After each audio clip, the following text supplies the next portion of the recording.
Ito yung, alam niyo mga kababayan, no? Ito yung problema kay sa mga Diskaya no? Ako hindi talaga ako pabor pa talaga na ilagay sila sa witness protection program at maging state witness Hindi pa rin po sila nagte-tell all Si Marcoleta lang po kasi may gusto nun.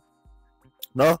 At ngayon malalaman po natin mga kababayan, no? Ito Sisingit ko lang kasi hindi ko matiis to Kahapon po naglabas po ng fake news o kaya misleading. Well, para saan fake news ngayon? No? Itong si Taberna na meron daw pong insertion si Rizon Tiberos. Well, sa una, kung medyo hindi po tayo aware dito, maniniwala tayo. Yun nga lang ang problema, may mga vlogger na po ngayon na kaya po mag-debunk ng mga maling impormasyon na sa mga tao nga po na katulad ni Taberna. So ngayon, ang lumalabas kasi dito, yung sinasabing insertion daw po ni Rizon Tiberos, amendments po yun.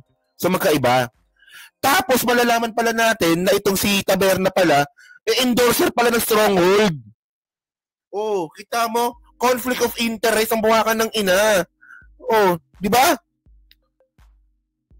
Okay lang sa anin. Sige, expose mo yan. Okay lang yan. Yun nga lang, nakitaan ka na naman ng butas dito, Taberna. Endorser ka pala ng Stronghold. Alam niyo yung Stronghold? Oh, ito po yung insurance company na kinokonekta po dito kay Edna Marcoleta na asawa ni Rodante Marcoleta. Hindi ko lang alam kung nakawig din ito kasi yung mag-ama nakawig. Si Paulo. Tsaka si Rodante Marcoleta para sa nakawig. Ewan ko lang si Edna kung nakawig din, di ba? Pero yun pala yung rason nun. No, endorser pala. Actually, may ebidensya naman ako dito. Ano ba? Pakita ko pa ba? Pakita ko pa. Hindi kasi lalayo tayo sa topic Pero baka gawin ko na lang ng content mamaya siguro. O, di ba? So yun pala. So ngayon, ang tanong ngayon natin dito, sino ang nagbigay ng maling impormasyon kay Taberna? O so syempre, ang suspect natin dito, si Marcoleta. Hindi niyo pa pala alam. O sige, ito pakita ko na lang sa inyo para maganda. O, ganyan mag-vlog mga kababayan, palaging may ebidensya. Hindi po katulad ng mga DDS na yan, na kapag nag-content, puro chismis. O, ito, nakita ko na. Yan. Ayan, no? O. Lakihan natin para maganda. Ayan, o. Oh, did you know Stronghold Insurance Company has picked respected Filipino broadcaster Anthony Catunying Taberna as the first celebrity endorser? Ayan, no? Meron pang article from Manila Standard. Oh, Catunying endorses Stronghold Insurance. Oh, yung kaya pala. Oh, ngayon, syempre mag-iisip tayo ngayon kasi ayan no? O, katandaan kasi natin mga kababayan. Syempre, mag-iisip tayo ngayon. O, sino ba yung posibleng nagpasa ng ganong klaseng impormasyon? Kasi ginamit po ni Catunying yan sa vlog niya, sa content niya. So, ibig sabihin nun, may nagpasa sa kanya ng impormasyon tungkol nga po dyan sa, what they call this? Sa insertion nga po ni Rizon Tiberos. Ngayon, nalalaman na ngayon natin si Catunying pala ay endorser pala ng Stronghold na konektado kay Marcoleta. So, maisip natin, posibleng si Marcoleta yung nagbigay nga po ng maling impormasyon kay Taberna para siraan po si Rizon Tiberos. Oh. Parehas no? Parehas member pa ng ng alam niyo, muntik na akong demanda ng INC. Hindi nga. Sa hindi lang po nakakaalam. Muntik na po akong demanda. Buti na lang po ako nag-content ako ng may resibo. Kasi ito sa hindi lang po nakakaalam, dinimanda po ng INC si Aling Marie. Kilala niyo ba si Aling Marie? Yung vlogger na Dilawan. Kaibigan po natin yan Oo.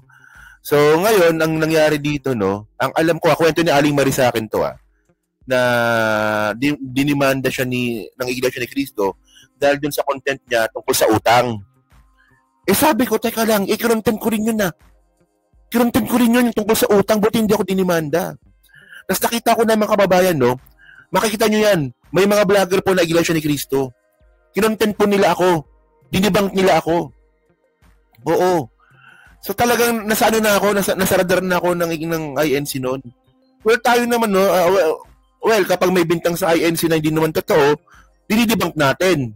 Di ba? For example, di ba, sabi dati, yung INC daw po yung nag-hold ng bigas. Hindi naman totoo. So, dinidebunk natin. O, di ba, kinampihan ko yung ICC, no? Kinampihan ko yung INC noon, kaya marami po akong subscriber na INC noon. Tapos, nung na-criticize natin yung INC, nag-alisan din naman sila. Di ba? So, ngayon, sabi nga sa akin ni, host, kilala ko si Aling Mano, di ba?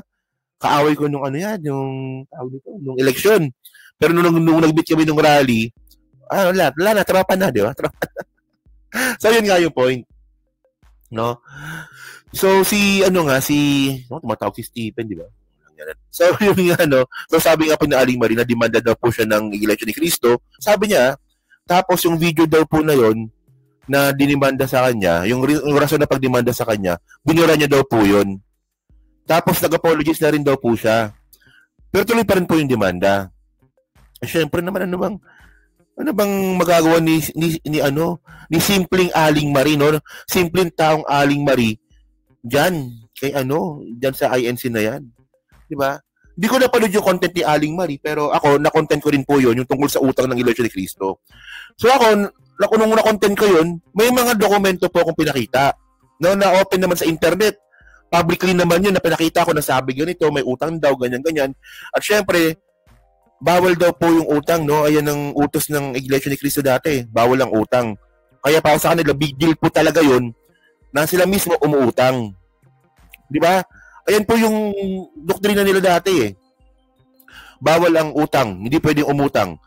Tapos malalaman mo, yung mismong iglesia pala may utang daw pala. With documents yung ginawa ko noon. So, na-demanda siya. So, yun. So, ngayon, Ngayon, nakita ko naman sa mga comment section ngayon, na itong stronghold naman, INC daw ito. Hindi ako sigurado, kasi hinahanap ko to kanina eh. Dapat kasama to sa topic ko ngayon eh. Hindi ko siya tinuloy na i-topic. Ngayon, na-topic ko na rin. Pero, ni-research ko na to eh. Kung sino yung may-ari, kung anong connection niya sa INC, wala pa akong makita. Hindi ko pa nakikita yung connection ng stronghold sa INC. Pero ayaw ko lang, baka meron kayong alam, i-comment nyo na lang niya, i-PM nyo na lang sa akin. Di ba? So, ito nga po yung rason. Ito nga po yung sinasabi ko nga sa inyo na yung ginawa nga po ni Katon yung kahapon, no? Na pag-criticize nga, pag-criticize nga dito kay Rizon Tiberos, yun naman pala, nakitaan po natin ng conflict of interest. Hindi yun pag-criticize, hindi yun pagpapaliwanag ng katotohanan, kundi conflict of interest po nakita natin. Kasi nga po, si Katon yung pala, endorser pala ng stronghold. Na ang stronghold nga po, nakokonekta nga po sa asawa ni Marcoleta. So, ngayon ang tanong, sino ngayon ang nagbigay ng impormasyon kay Katonying? Kasi po sa vlog niya ginawa yun. So, ibig sabihin nun, may nagbigay sa kanya ng impormasyon. Ganoon naman talaga yung mga newscaster, yung mga broadcaster. Ganoon po yun. Hindi naman talaga nila alam yan. May nagbibigay po ng impormasyon yan. Ako nga lang eh. Vlogger nga lang po ako eh. May mga nagbabato na sa akin ng info eh. Kay Katonying pa kaya? So, ang tanong dito, sino nagbigay ng impormasyon ng sinasabing insertion ni Risa? So, syempre, ang suspect ngayon natin dito, si Marcoleta. Di ba? Yan. So, yun. Nadaanan ko lang kasi nakita ko yung comment niya. So, tuloy nga natin.